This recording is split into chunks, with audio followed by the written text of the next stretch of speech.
ഇന്നു നാം കേൾക്കുവാൻ പോകുന്ന തിരുവചനം അപ്പോസ്തലപ്രവൃത്തികളുടെ പുസ്തകം 20-ാം അധ്യായം 1 മുതൽ 38 വരെയുള്ള വചനങ്ങൾ.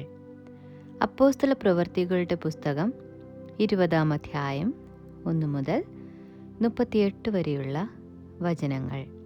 കലഹം ശമിച്ച ശേഷം പൗലോസ് ശിഷ്യന്മാരെ കൂട്ടിവരുത്തി പ്രബോധിപ്പിച്ചിട്ട് യാത്ര പറഞ്ഞ് മക്കെദോന്യയ്ക്ക് പുറപ്പെട്ടു പോയി. ആ പ്രദേശങ്ങളിൽ കൂടി സഞ്ചരിച്ച് അവരെ വളരെ പ്രബോധിപ്പിച്ച ശേഷം യവനദേശത്ത് എത്തി.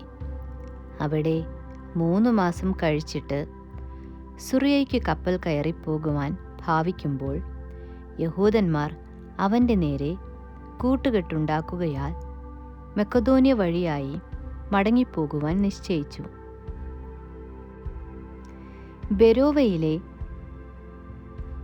പുറോസിൻ്റെ മകൻ സോപത്രോസും തെസലോനിക്കരായ അരിസ്തർഹോസും സെക്കുന്തോസും ദർബക്കാരനായ ഗായോസും തിമഥെയോസും ആസ്യക്കാരായ തുഹിക്കോസും ത്രൊഫിമോസും ആസ്യ വരെ അവനോടുകൂടെ പോയി.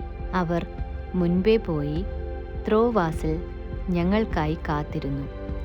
ഞങ്ങളോ പുളിപ്പില്ലാത്ത അപ്പത്തിൻ്റെ പെരുന്നാൾ കഴിഞ്ഞിട്ട് ഫിലിപ്പിയിൽ നിന്ന് കപ്പൽ കയറി 5 ദിവസം കൊണ്ട് ത്രോവാസിൽ അവരുടെ അടുക്കലെത്തി 7 ദിവസം അവിടെ പാർത്തു. ആഴ്ചവട്ടത്തിൻ്റെ 1-ാം ദിവസത്തിൽ ഞങ്ങൾ അപ്പം നുറുക്കുവാൻ കൂടി വന്നപ്പോൾ പൗലോസ് പിറ്റേന്നാൾ പുറപ്പെടുവാൻ ഭാവിച്ചതുകൊണ്ട് അവരോട് സംഭാഷിച്ച് അർദ്ധരാത്രി വരെയും പ്രസംഗം നീട്ടി. ഞങ്ങൾ കൂടിയിരുന്ന മാളികയിൽ വളരെ വിളക്കുകളുണ്ടായിരുന്നു. അവിടെ യൂത്തിക്കോസ് എന്ന യുവാവ് കിളിവാതിൽക്കലിരുന്ന് ഗാഢനിദ്രയിലായി. പൗലോസ് വളരെ നേരം സംഭാഷിക്കയാൽ 3-ാം നിലയിൽ നിന്നും താഴെ വീണു. അവനെ മരിച്ചവനായി എടുത്തുകൊണ്ടുവന്നു. പൗലോസ് ഇറങ്ങിച്ചെന്ന് അവൻ്റെ മേൽ വീണ് തഴുകി, ഭ്രമിക്കണ്ട, അവൻ്റെ പ്രാണൻ അവനിലുണ്ട് എന്ന് പറഞ്ഞു. പിന്നെ അവൻ കയറിച്ചെന്ന് അപ്പം നുറുക്കി പുലരുവോളം സംഭാഷിച്ചു പുറപ്പെട്ടു പോയി.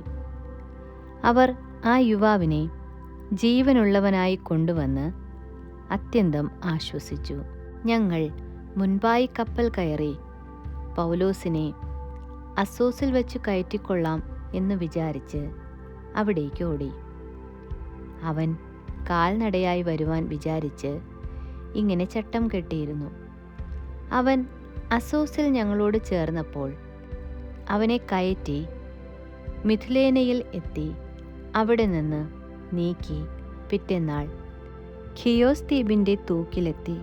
പിറ്റേ ദിവസം സാമോസ് ദ്വീപിൽ ചെന്നെത്തി. അടുത്ത ദിവസം മിലേത്തോസിലെത്തി.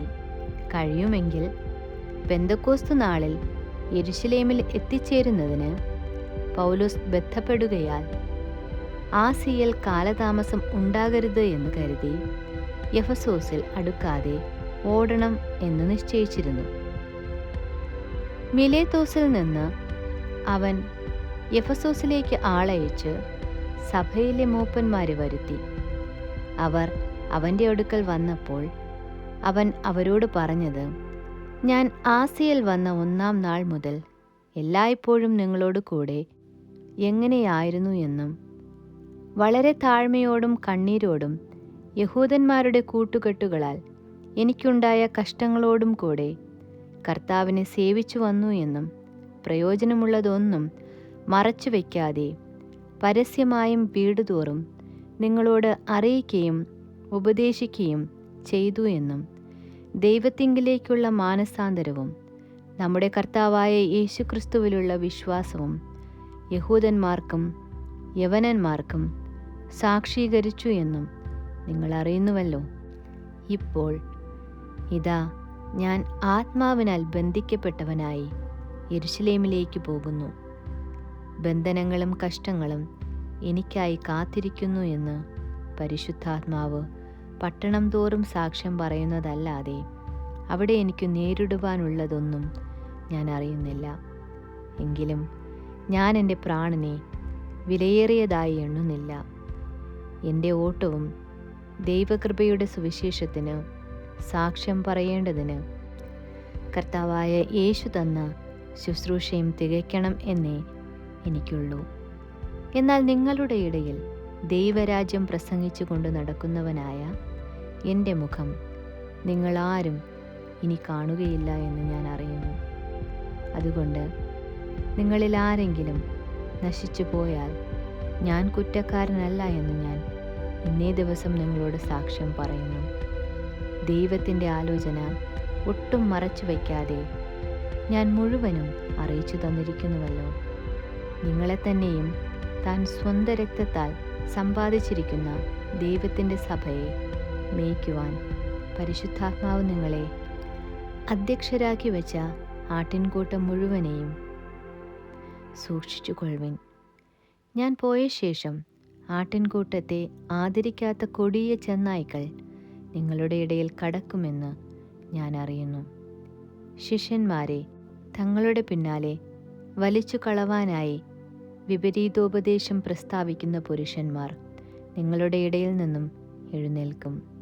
അതുകൊണ്ട് ഉണർന്നിരിപ്പിൻ.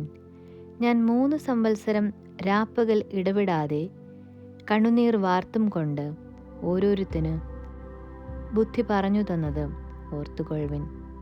നിങ്ങൾക്ക് ആത്മീക വർധന വരുത്തുവാനും സകല വിശുദ്ധന്മാരോടും കൂടെ അവകാശം തരുവാനും കഴിയുന്ന ദൈവത്തിലും അവൻ്റെ കൃപയുടെ വചനത്തിലും ഞാനിപ്പോൾ നിങ്ങളെ ഭരമേൽപ്പിക്കുന്നു. ആരുടെയും വെള്ളിയോ പൊന്നോ വസ്ത്രമോ ഞാൻ മോഹിച്ചിട്ടില്ല. എൻ്റെ മുട്ടിനും എന്നോടുകൂടെയുള്ളവർക്ക് വേണ്ടിയും ഞാൻ ഈ കൈകളാൽ അധ്വാനിച്ചു എന്ന് നിങ്ങൾ തന്നെ അറിയുന്നുവല്ലോ. ഇങ്ങനെ പ്രയത്നിച്ചു പ്രാപ്തിയില്ലാത്തവരെ സഹായിക്കുകയും വാങ്ങുന്നതിനേക്കാൾ കൊടുക്കുന്നത് ഭാഗ്യം എന്ന് കർത്താവായ യേശു താൻ പറഞ്ഞ വാക്ക് ഓർത്തുകൊള്ളുകയും വേണം എന്ന് ഞാൻ എല്ലാം കൊണ്ടും നിങ്ങൾക്ക് ദൃഷ്ടാന്തം കാണിച്ചിരിക്കുന്നു. ഇങ്ങനെ പറഞ്ഞിട്ട് അവൻ മുട്ടുകുത്തി അവരെല്ലാവരോടും കൂടെ പ്രാർത്ഥിച്ചു. എല്ലാവരും വളരെ കരഞ്ഞു. ഇനിമേൽ അവൻ്റെ മുഖം കാണുകയില്ല എന്ന് പറഞ്ഞ വാക്കിനാൽ അവർ ഏറ്റവും ദുഃഖിച്ചു പൗലോസിൻ്റെ കഴുത്തിൽ കെട്ടിപ്പിടിച്ച് അവനെ ചുംബിച്ച് കപ്പലോളം അവനോടുകൂടെ വന്ന് അവനെ യാത്രയയച്ചു. ആമേൻ.